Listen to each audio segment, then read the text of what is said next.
The room was thick with tension, the hum of the crowd fading into nothingness as the spotlight flicked onto the two political titans at the center. Hillary Clinton, poised and calm, her eyes sharp, surveyed the audience.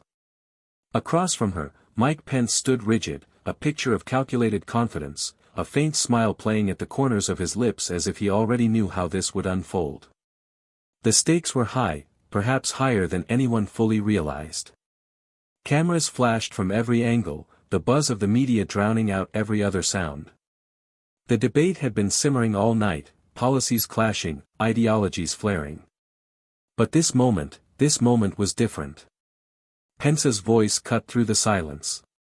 "Let's talk about legacy," he said, his tone dripping with derision, a pointed finger aimed directly at Clinton. "While you were busy with your endless scandals, your lost campaigns, and your inability to unite the country, we were creating real change. Progress, not this hollow political theater." The words hung in the air, like a slap. There was a brief, collective intake of breath, a moment of disbelief, before the room erupted into murmurs, gasps spreading like wildfire through the crowd. For a second, time seemed to slow. Hillary remained still, the silence almost unbearable. There were no immediate words. Just the seething, unspoken tension between them. On stage, Pence's self-satisfied smirk only widened as he seemed to relish the moment, certain that he had just won the war with one cutting blow. But Hillary, ever the master of composure, didn't flinch. The room held its collective breath as she slowly leaned forward. Every eye was fixed on her now. She hadn't even opened her mouth, yet it was clear, the real battle was about to begin. What would she say next? Would she respond with anger? With the sharp rebuttal that could dismantle him entirely? Or would she do something unexpected, something that would change the game entirely? The air crackled with anticipation. And then, just as the room teetered on the edge of chaos, she opened her mouth. But what she would say next would leave the entire country in stunned silence. The world watched, but what they couldn't see was the internal battle raging within Hillary Clinton. This wasn't just another political debate. This was her fight for relevance, her fight for dignity in a political system that had often dismissed her, underestimated her, and vilified her. She had spent years in the public eye, first as First Lady, then as Senator, and later as Secretary of State, and yet the specter of failure still clung to her. Pence, on the other hand, was playing a different game. For him, this debate was about power, pure, unrelenting power. He represented the conservative establishment, the old guard that was desperately clinging to a vision of America where their interests dominated, where people like Hillary Clinton were nothing more than obstacles to a greater political agenda. For Pence, this was about survival. The right had built its empire on fear and division, and they weren't about to lose that grip without a fight. But this wasn't just about the two of them. No, this was bigger. This debate was a microcosm of the ideological divide ripping the nation apart. On one side, Clinton embodied the ideals of service, service to the people, to truth, to the values that had shaped the country since its founding. She was the face of diplomacy, of collaboration, of seeing the humanity in others, even when they opposed her. It was a fight for the soul of the nation, a fight for a future where dignity wasn't a commodity to be bartered, but a foundation for every decision made. On the other side was Pence, representing the cold, hard calculus of power and control. His values? Winning at all costs. His tactics? Manipulation, distraction, and division. He didn't care for truth, only for the narrative that fit his agenda. For Pence, the stakes were high too, not because he was concerned with the country, but because the political machine he was a part of was hanging by a thread. If he couldn't beat Clinton, if he couldn't shut down her vision, then the structure he had worked his entire career to uphold might just crumble. This wasn't just a debate. It was the battle of two worldviews clashing at the highest level of government. It was a struggle for the future of America, one side fighting for unity, justice, and the common good, and the other fighting for division, fear, and the preservation of the status quo. And in that room, on that stage, they weren't just fighting for themselves. They were fighting for every immigrant, every minority, every woman who had ever been told they weren't enough to lead, to represent, to make change. They were fighting for every young person who feared their future was at risk. They were fighting for America's ideals, the very ideals that had once made this country the beacon of hope for the world. But what the country didn't know at that moment was that this confrontation would set a new precedent, a moment that would change everything. This wasn't just another showdown in a long line of political performances. This was the final turning point. The debate that would define the next generation of politics. As Hillary sat there, listening to Pence's every word, she knew this wasn't just about proving him wrong, it was about proving America wrong. Proving that the voice of reason, the voice of the people, was not only necessary but powerful enough to drown out the dark forces that threatened to pull the country apart. She could feel the weight of history on her shoulders, but she wasn't backing down. This was her moment. And she knew that the world, in that very instant, was watching. The stakes were set. There was no turning back now. Mike Pence wasn't born into the political elite. His rise was the product of ambition, a carefully calculated ambition that allowed him to climb the ranks of Indiana's political machine, always staying one step ahead, always playing the long game. But it wasn't just his ambition that defined him, it was his unwavering ideological rigidity. He was, in many ways, the perfect product of the conservative establishment, pragmatic, unflinching, and completely immune to the changing tides of public opinion. From his early days as a congressman, Pence aligned himself with the far-right wing of the Republican Party. A man of deeply conservative values, he built his career around a commitment to family values, religious conservatism, and staunch opposition to anything that threatened the status quo. His views were clear and predictable, social issues were his battlefront, and he stood firm on the side of traditionalism. But beneath the surface of these carefully crafted positions, something darker was taking shape, a man willing to sacrifice the very people he claimed to represent in pursuit of power. When he became governor of Indiana, he doubled down on this hard-right agenda, pushing policies that alienated large swaths of the state's population. His signature moment as governor came with the Religious Freedom Restoration Act, which allowed businesses to discriminate against LGBTQ individuals under the guise of religious freedom. It was a policy that garnered national outrage, yet Pence didn't back down. To him, this wasn't about inclusion or fairness, it was about maintaining control. His vision for America wasn't one of unity or diversity. It was one where a select group of people held the keys to the kingdom, and anyone who didn't fit the mold was an obstacle to be brushed aside. And then came the vice presidency. It was a logical next step for Pence, a man who had spent decades honing his ability to say the right thing at the right time, and to remain in the background just enough to never seem like a threat. His political maneuvering was subtle but effective. He knew how to manipulate his image, how to shift blame, how to make himself look like the calm, steady hand in the midst of chaos. But in reality, he was a master of political chess, always playing moves far in advance, always ensuring that his interests aligned with those of the people in power. From the moment Pence entered the White House, his role was clear. He wasn't there to change the game, he was there to preserve it. To support the president and maintain the conservative agenda that had been in place for decades. But Clinton's presence in the political arena posed a direct threat to that agenda. She represented a vision of America that was inclusive, progressive, and forward-thinking, everything Pence despised. To him, she wasn't just a political rival. She was a threat to his worldview, a challenge to the legacy he had been trying to build for years. This wasn't just about policies or ideologies for Pence, it was about identity. His identity as a defender of traditional values was everything to him. And in his eyes, Hillary Clinton wasn't just a politician, she was a symbol of everything that was wrong with America.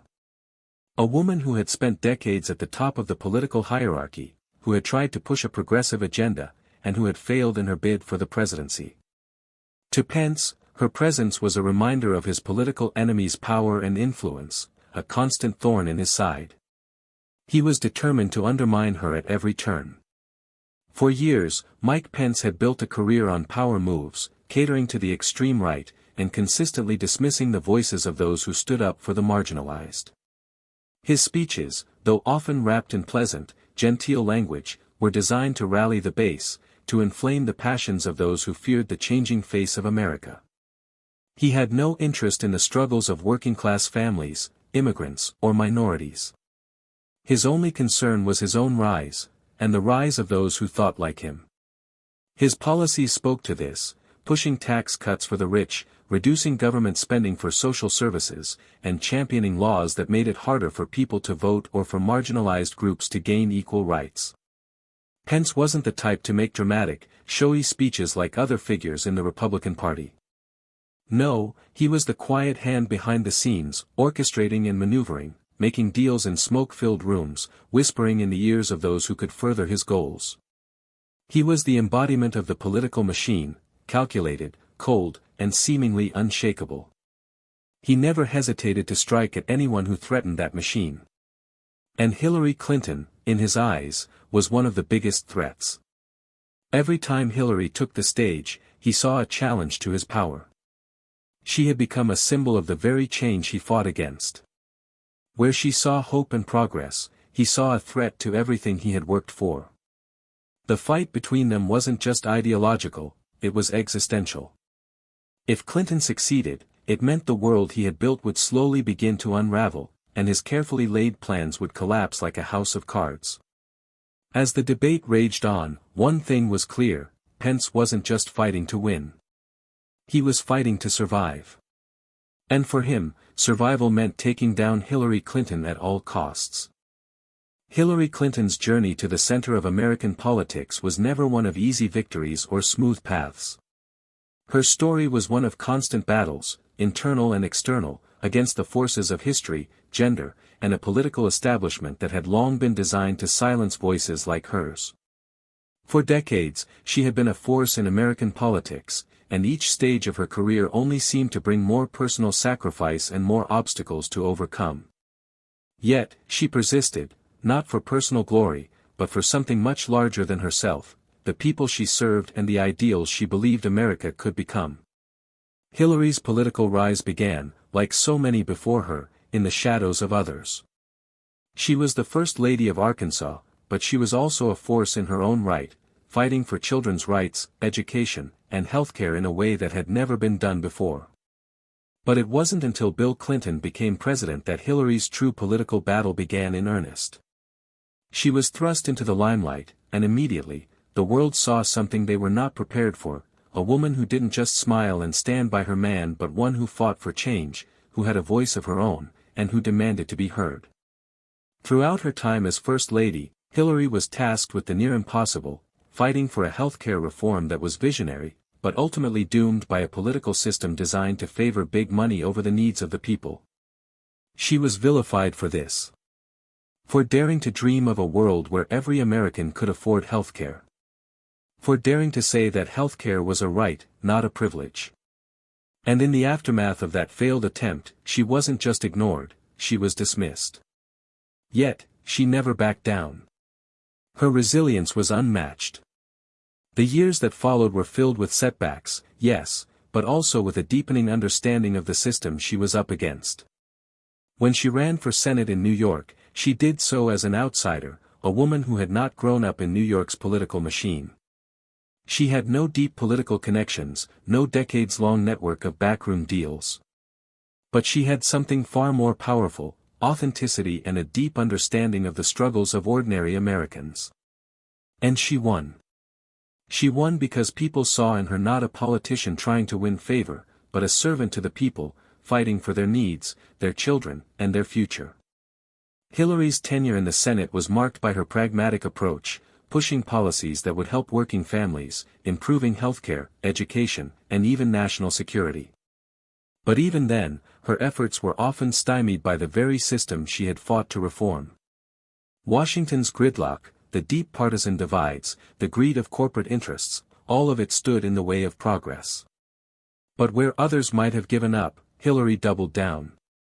She knew that the system was broken, but she wasn't the type to walk away. She was determined to be a part of the change. When she ran for president in 2008, the world watched with bated breath. Her campaign was not just about a woman vying for the highest office in the land, it was about challenging everything the country had ever known about leadership. But again, despite her qualifications, despite her tireless advocacy for the American people, the system turned against her. She lost to a charismatic, yet untested, Barack Obama, and the defeat was a heavy blow.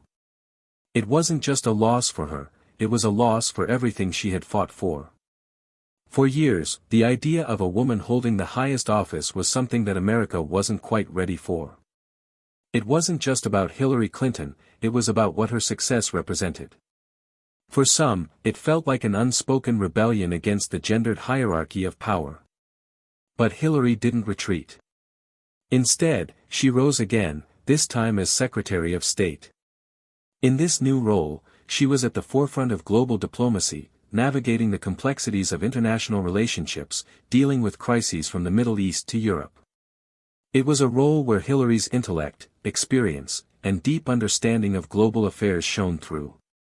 She pushed for equality on the world stage, working to elevate the voices of women and marginalized communities globally, believing that American diplomacy should be rooted in dignity, human rights, and collaboration, rather than intimidation and domination. Through all of this, through her losses, her setbacks, her triumphs, and her failures, one thing became clear: Hillary Clinton was not a politician who sought power for the sake of power. She sought it because she believed in a vision for America that transcended partisan politics. A vision where equality was not a lofty goal but an everyday reality. A vision where the dignity of every person mattered more than the whims of the powerful few. And that vision made her a target.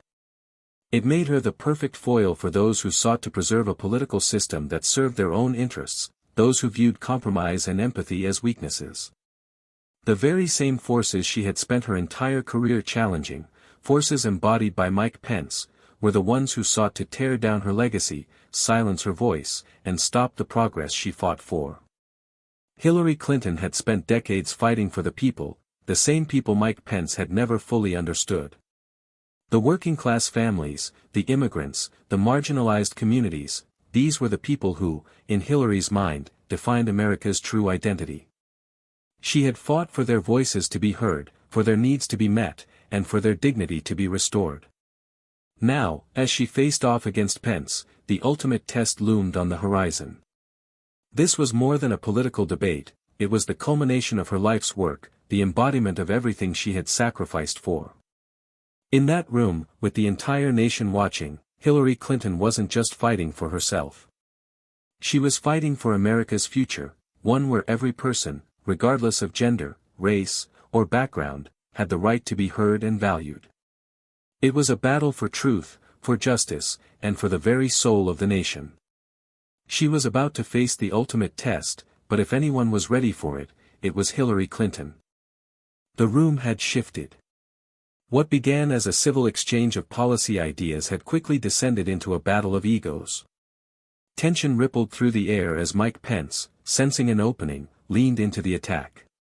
His voice, once calm and assured, had started to sharpen, his eyes locking onto Clinton with a cold intensity. "You talk about progress, Hillary, but let's be clear," Pence began, his tone laced with disdain. "You've spent your entire career in a bubble. A bubble that didn't listen to the real concerns of Americans, working people, families trying to make ends meet. You're out of touch, just like the rest of the political elite."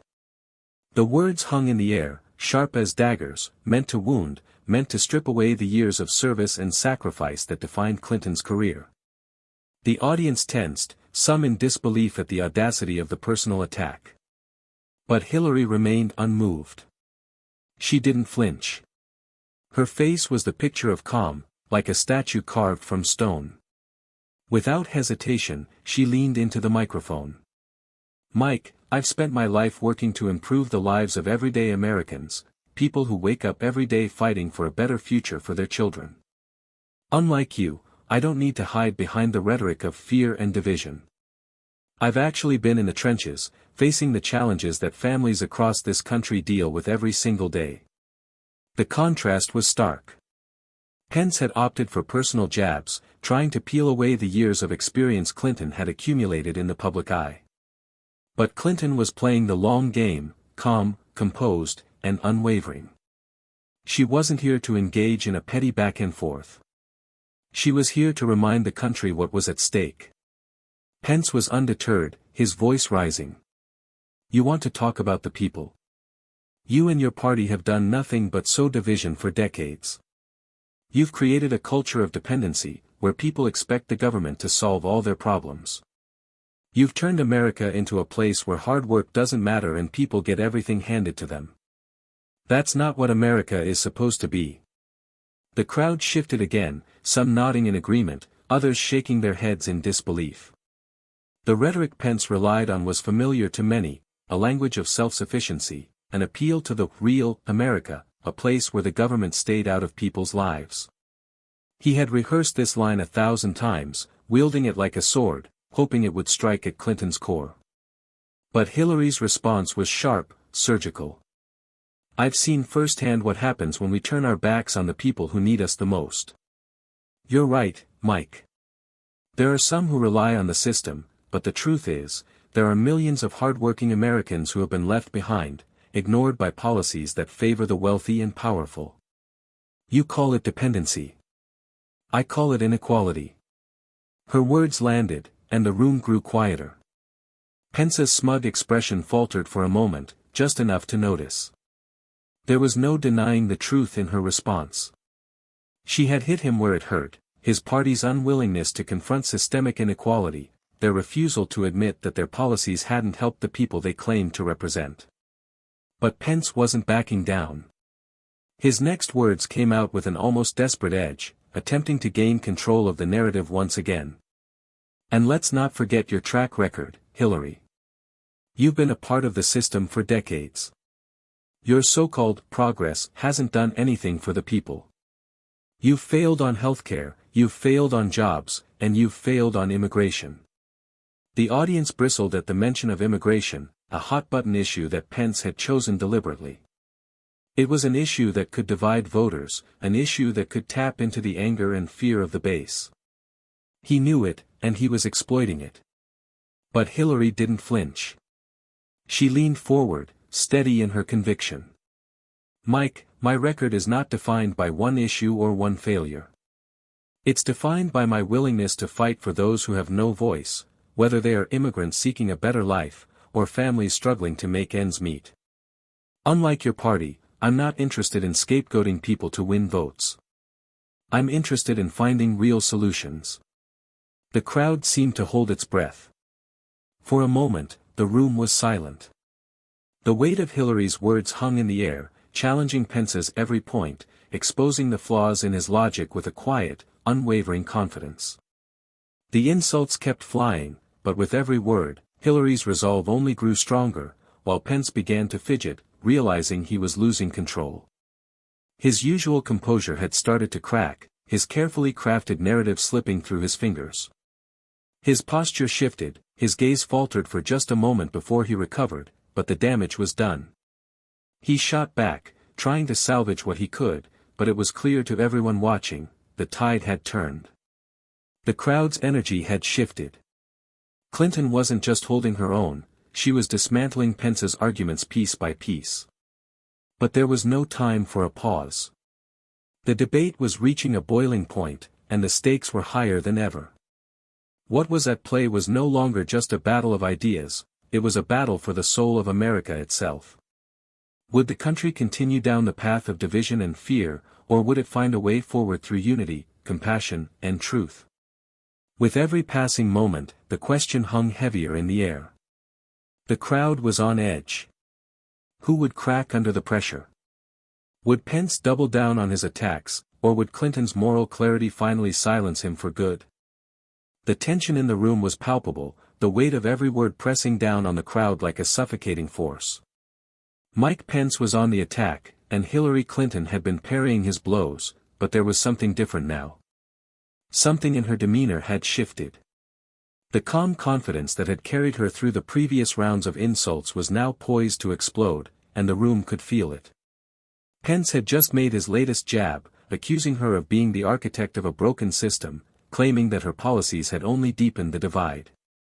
"Your administration failed to fix anything," he said, a hint of smugness creeping into his voice.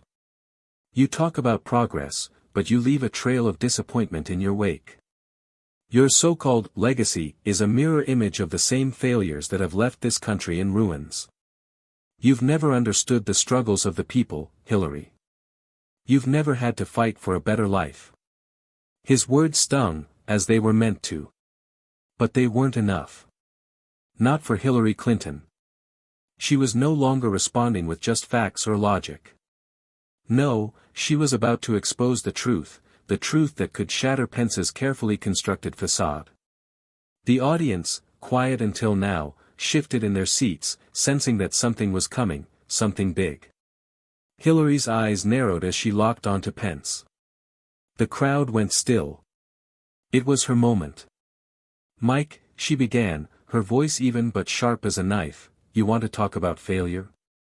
Let's talk about failure. Let's talk about the failures of a man who stood by as the people he claimed to represent were left behind, ignored, and discarded. Let's talk about the man who, as governor, passed laws that alienated entire communities, laws that hurt the very people he now pretends to defend.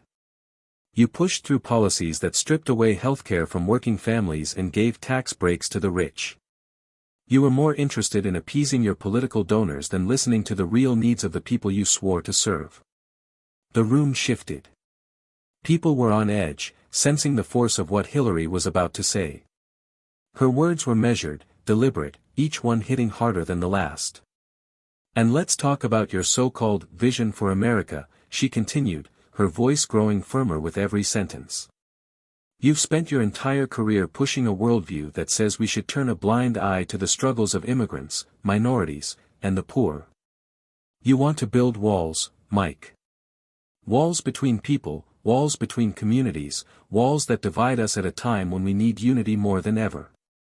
You stand here, preaching about the strength of the American people, but you forget, time and time again, that the true strength of this country lies in its diversity, in its ability to lift everyone up, not just the ones who look like you." The gasps from the audience echoed throughout the room.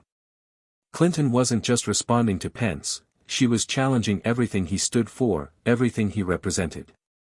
The room was no longer a quiet theater of political back and forth, it had become a battleground, one where the fate of America's future seemed to be hanging in the balance. She leaned in, her voice now carrying an intensity that shook the air. "You talk about the American dream, but you've done nothing to make it a reality for so many. You claim to stand for the common man, but your policies have done nothing but line the pockets of the rich and powerful. You've sold your soul to the very corporations that have kept wages stagnant, destroyed jobs, and polluted our planet. You're not fighting for the people, Mike. You're fighting for yourself." The room was electric now.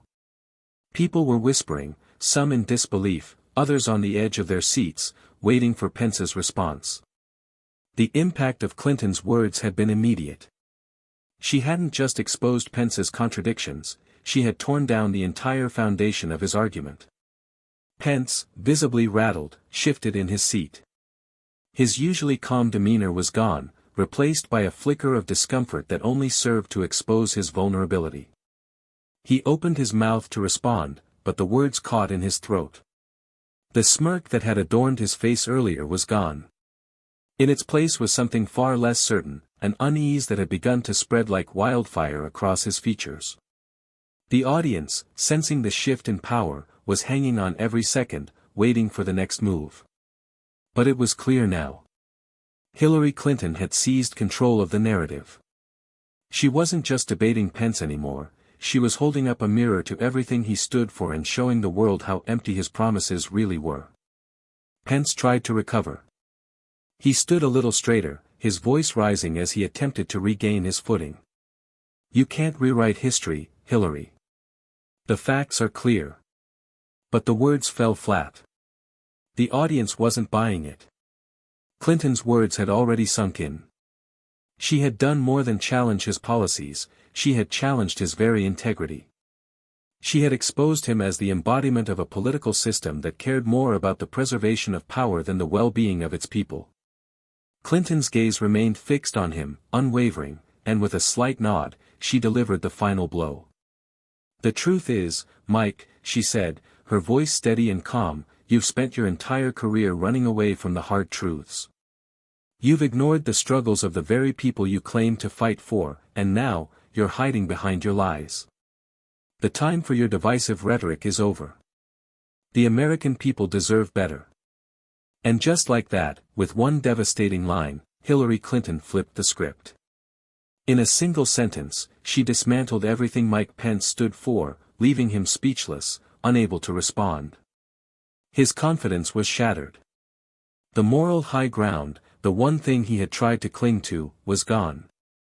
The crowd erupted in reaction, some cheering, some stunned into silence, but it was clear, the battle had been won. And it wasn't just a victory for Hillary Clinton, it was a victory for every American who had ever felt ignored, dismissed, or unheard. Pence, now visibly shaken, could only watch as the stage shifted beneath him. His position was no longer tenable, and the audience knew it. The turning point had come, and it had come in the form of one powerful, truth-laden sentence.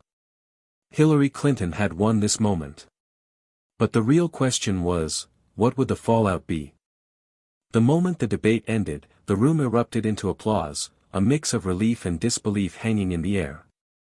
The tension that had defined the past hour seemed to melt away in an instant, replaced by a new energy, a sense of anticipation. But what the people in that room didn't realize yet was that the true impact of the debate wouldn't be felt until they stepped out into the world.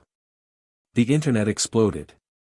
Within seconds of the final exchange, clips of Hillary Clinton's devastating mic drop moment began circulating across social media like wildfire.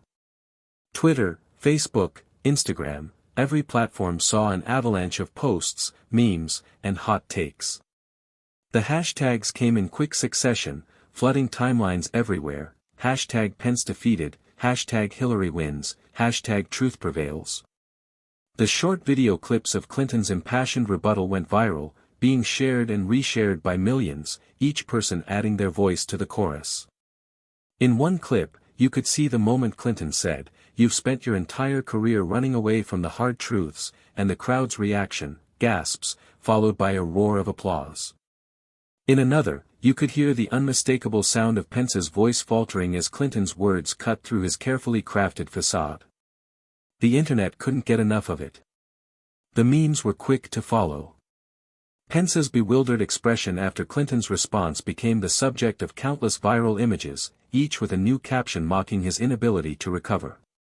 Some even took his awkward shift in his seat and turned it into a series of before and after images, comparing his smug demeanor at the start of the debate with the broken man he'd become by the end. The contrast was striking, and people ate it up. One meme featured a side-by-side image of a confident Pence on one side and a defeated, speechless Pence on the other, with the caption, "When you think you've won, but Hillary drops the truth bomb." It had millions of likes within hours. But it wasn't just the memes.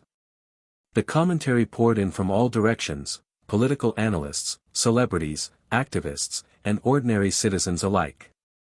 The talking heads on cable news networks were in full swing, analyzing every second of the debate. Some praised Hillary Clinton for her unwavering composure, calling it a masterclass in political strategy. Others were quick to point out that her response was not just an intellectual win, it was a moral victory. She had not only exposed Pence's hypocrisy but had stood her ground on the values that mattered most: equality, unity, and dignity. On the other side, conservative commentators were scrambling. Some tried to spin the moment, framing it as just another attack on Pence by the liberal elite, but the damage was clear. No amount of damage control could erase the truth Clinton had exposed. Some even suggested Pence had been unprepared for the level of personal scrutiny, accusing him of having underestimated Clinton's resilience. But even those who attempted to defend him couldn't deny one glaring fact: Hillary Clinton had dominated the moment. The backlash was swift. The conservative right had always known Pence as a steadfast, reliable figure in their ideological war, but now, in the wake of this debate, questions were beginning to surface about his ability to stand toe-to-toe with one of the most seasoned politicians in American history. For the first time, the cracks in his armor were visible, and no amount of media spin could hide them. Meanwhile, Clinton supporters were euphoric. Her victory didn't just feel like a personal triumph, it felt like a political earthquake. Activists took to social media to rally behind her, celebrating the fact that she had stood up not just for herself, but for the millions of people who had felt voiceless in the face of the right-wing establishment. Clinton's message resonated deeply with the progressive base, the people who had been left behind by policies that prioritized the wealthy over the working class. Her words echoed across the nation, especially in communities of color, immigrant families, and women who had long been told that their concerns didn't matter. The ripple effects were undeniable. Political pundits debated whether this moment marked a turning point in American politics. The conversation was shifting. Could the future of the nation be shaped by the very values that Clinton had championed: empathy, progress, and inclusivity? Was the era of divisive rhetoric and political manipulation finally coming to an end? As the dust settled, the internet erupted, #Pence defeated trended worldwide, and political pundits were left scrambling to make sense of the new reality. The debate had gone beyond the political theater, it had become a symbol of the battle for America's soul. People were no longer just talking about policies, they were talking about who we were as a country and what kind of future we wanted to build. In the days that followed, the fallout continued. News outlets began running segments asking the tough questions: was this the beginning of a new political era? Was this the moment that solidified Hillary Clinton's place in the pantheon of American political leaders? Could the future of politics truly be defined by truth, justice, and dignity over power plays and division? For many, this debate would not be remembered as just another exchange of political ideas. It would be remembered as the day the tides shifted, the day Hillary Clinton took on Mike Pence and, in one devastating moment, turned the course of American politics on its head. The ripple effects would be felt for years to come, influencing the political conversations of tomorrow. For the first time in a long time, the American people had witnessed a moment of truth, and the impact would reverberate far beyond that debate stage. As the applause from the debate slowly faded, Hillary Clinton sat in the quiet aftermath, reflecting on the fight she had just endured. It hadn't been about winning for the sake of winning. She knew that much. It wasn't about silencing Mike Pence or proving that she could beat him at his own game. No. This fight had been about something deeper, something more fundamental: the fight for truth, for justice, for the well-being of the people who had long been ignored in the halls of power. The debate, in so many ways, had been a microcosm of the larger battle that had always defined her career, the battle between empathy and cynicism. It wasn't just about political ideologies or policy positions, it was about the moral core of America itself. Every word that Pence had spoken had echoed the divisiveness that had plagued the nation for years. His rhetoric wasn't just an attack on her, it was an attack on the values that had built this country, the values of equality, fairness, and the recognition of the inherent dignity of every human being. Hillary had spent her entire life fighting for those values, fighting for a vision of America where people were more than just the sum of their wealth or their political connections. She had fought for a future where every person, no matter their race, gender, or background, could stand tall and say, "This country is mine. I belong here. My voice matters." And in that moment, as she stood before the audience, it became clear to her, the fight wasn't over. It had never been about any one person or any one debate. It had always been about the bigger picture. It was about reminding America of what it could be, of what it was supposed to be, and of the fact that the fight for justice, true justice, was never easy. It was always going to be hard. It was always going to be a struggle. But it was worth it. Every sacrifice, every setback, every time the world told her to back down, it had all been worth it. For so long, the narrative had been dominated by cynicism, the idea that power and self-interest were the driving forces of politics. It was a story told by those who sought to divide, to tear down, to pit Americans against each other for the sake of maintaining control. And in some ways, it had seemed like an unshakable truth. But Hillary knew better. She knew that this narrative was a lie. The real truth was that service, empathy, and integrity were what could truly change the world. They were the forces that could unite, not divide. And as the crowd had roared with applause, as the viral videos of her rebuttal spread like wildfire across the nation, she realized something profound: the American people were hungry for that truth. They were yearning for a leader who stood for something beyond the politics of division. They were desperate for a vision of the future that embraced the ideals of inclusivity, compassion, and dignity. In that moment, Hillary's fight had become their fight too.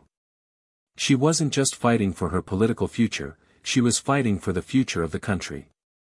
And as she had taken the stage that night, she had reminded everyone who watched, who listened, who believed, that this fight, this battle for the soul of America, was far from over. But in the end, truth, justice, and dignity would always rise above the noise. The weight of that truth settled in her chest like a quiet but powerful force. It wasn't about her legacy. It wasn't about winning for the sake of winning. It was about fighting for something bigger than herself. It was about showing the world that, no matter how loud the cynicism became, no matter how much the forces of division tried to tear the country apart, the light of truth would always shine through. And in that light, Hillary Clinton had found her strength, not just as a politician, but as a fighter for a vision of America where everyone had a seat at the table. Where no one was forgotten, no one was cast aside, and every voice mattered. In the end, Hillary Clinton didn't just win a debate, she reminded America that the truth will always rise above the noise. And as the dust of this moment began to settle, one thing was clear: she had sparked something, a flame of hope and integrity, one that couldn't be extinguished. Now, more than ever, it was time to carry that flame forward. As the dust settles and the world reflects on that historic showdown, one thing is clear: the battle for America's soul is far from over. Hillary Clinton didn't just defeat Mike Pence on that stage, she reminded us all of the values that truly matter: dignity, service, and truth. In a moment of deep division, she stood tall, fighting not just for herself, but for the millions of Americans who have been overlooked and ignored. This fight is bigger than politics. It's a fight for the soul of our nation, for a future where unity, empathy, and justice triumph over hate and division. It's a fight for the kind of country where every voice is heard, every person is valued, and the truth stands tall, no matter how loud the lies may be. But this isn't just her fight, it's our fight. If you believe in the power of truth, in the power of dignity, and in the power of a brighter, more inclusive future, now is the time to act. Share this video. Let's spread this message of hope and empowerment across the nation. Let's remind everyone that the moral high ground is not just a dream, it's a reality we can fight for. We need your voice, your support, and your commitment. Subscribe, comment, and join this movement. Together, we can make sure that the values of justice, fairness, and dignity define the future of America. The truth has been spoken. Now, let's make sure it echoes louder than ever. If you believe in the power of truth and dignity, share this video, and let's make sure this message echoes across the nation. Subscribe to be part of the fight for a better future.